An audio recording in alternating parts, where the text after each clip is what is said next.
लोकसभा चुनाव 2024 में भारतीय जनता पार्टी देश के सबसे बड़े राज्य में 70 सीटें जीत सकती है। हिंदी भाषी राज्यों में बीजेपी की पकड़ शुरुआत से ही अच्छी रही और पिछले एक दशक में यह और भी मजबूत हुई है।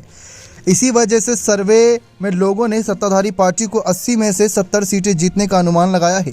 वहीं समाजवादी पार्टी को महज 7 सीटें दी, जबकि कांग्रेस को सिर्फ 1 सीट मिली है। 2019 में बीजेपी को उत्तर प्रदेश में 62 और अपना दल को 2 सीटें मिली थीं।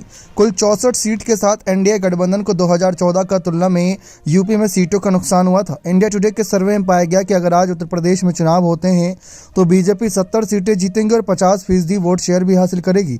सर्वे के अनुसार एनडीए गठबंधन को उत्तर प्रदेश में 50% वोट मिलेंगे और कुल 72 सीटें मिलेंगी। यूपी में भारतीय जनता पार्टी अनुप्रिया पटेल के अपने दल के साथ गठबंधन में है।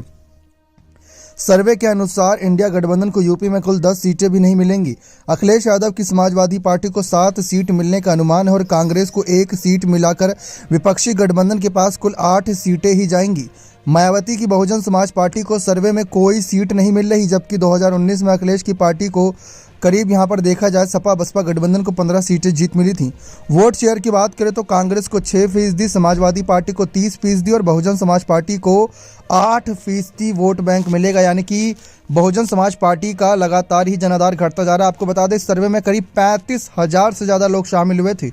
अब बात करें बसपा के लिए, आंकड़े चौंकाने वाले हैं। क्या इन आंकड़ों को देखने के बाद मायावती गठबंधन का फैसला बदलेंगी?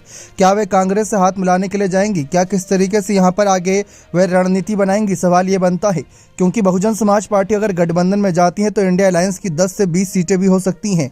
ये बात साफ है कि कई जगहों पर बसपा और कांग्रेस का समीकरण साथ नहीं बैठता, लेकिन उसके बावजूद भी भाजपा को रोकने के लिए उन्हें साथ आना ही पड़ेगा, वरना हिंदी भाषी के सबसे बड़े राज्य उत्तर प्रदेश में बसपा के ना गठबंधन करने की वजह से इंडिया अलायंस के लिए मुश्किलें खड़ी होंगी। यानी कि जिन सीटों पर इंडिया अलायंस जीत सकती थी बसपा के दम से, वह सीट भी वे हारती नजर आएगी। अब देखना दिलचस्प रहेगा कि क्या मायावती इंडिया अलायंस के साथ जुड़ना चाहेंगी या फिर अब भी उनका फैसला अकेले का रहेगा, क्योंकि सर्वे लगातार इनको 0 ही सीट दिखा रही हैं और इस 0 सीट की वजह से इनके कई सारे साथी नेताओं ने पाला बदलना भी अभी से शुरू कर दिया है। मायावती के फैसले का इंतजार रहेगा। बने रहे चैनल के साथ। बहुत बहुत धन्यवाद।